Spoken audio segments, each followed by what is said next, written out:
व्रतः सुमुखः सूक्ष्मः सुघोषः सुखदः सुहृत् मनोहरो जितक्रोधो वीरबाहुर्विदारणः स्वापनः स्ववशो व्यापी नैकात्मा नैककर्मकृत् वत्सलो वत्सी रत्नगर्भो धनेश्वरः धर्मकृद्धर्मी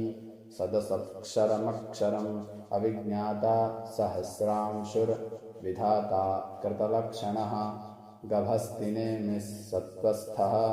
सिंहो भूतमहेश्वरः आदिदेवो महादेवो देवेशो देवभृद्गुरुः उत्तरो गोपतिर्गोप्ता ज्ञानगम्यः पुरातनः शरीरभूता भृद्भोक्ता कपीन्द्रो भूरिदक्षिणः सोमपो मृतपः सोमः पुरुजित् पुरुषत्तमः विनयोजयः सत्यसन्धो दाशार्हः सात्वतां पतिः जीवो विना साक्षी मुकुन्दो मितविक्रमः अम्भोनिधिरनन्तात्मा महोदधिशयोऽन्तकः अजो महार्हः स्वाभाव्यो जितामित्रः प्रमोदनः आनन्दो नन्दनो नन्दः सत्यधर्मा त्रिविक्रमः महर्षिः कपिलाचार्यः कृतज्ञो मेदिनीपतिः त्रिपदस्त्रीदशाध्यक्षो महाशृङ्गः कृतान्तकृते महावराहो गोविन्दः सुषेणः कनकाङ्गदी गुह्यो गभीरो गहनो गुप्तश्चक्र गदाधरः वेधास्वाङ्गो जितः कृष्णो दृढः सङ्कर्षणोच्युतः वरुणो वारुणो वृक्षः पुष्कराक्षो महामनाः भगवान् भगहानन्दी वनमाली हलायुधः आदित्यो ज्योतिरादित्यः सहिष्णुर्गतिसत्तमः सुधन्वा खण्डपरशुः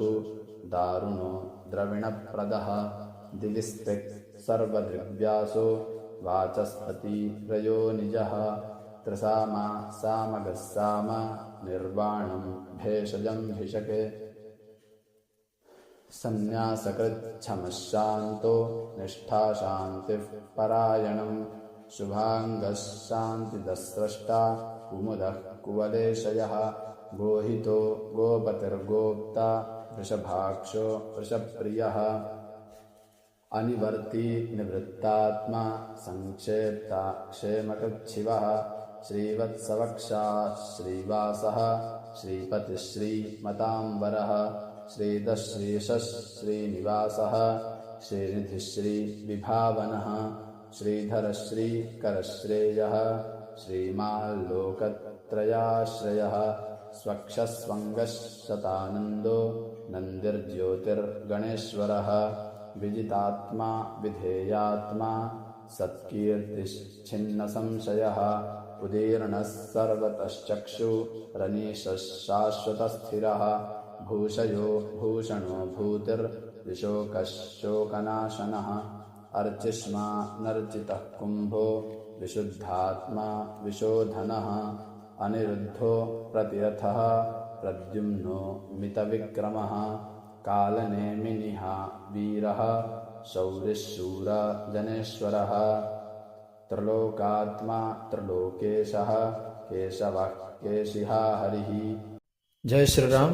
अगर आप सभी को वीडियो पसंद आया हो तो वीडियो को लाइक कीजिए, चैनल को सब्सक्राइब कीजिए और कमेंट में जय श्रीमन नारायण जरूर लिखिए। मिलते हैं अगले वीडियो में, तब तक के लिए आप सभी को जय श्री राम।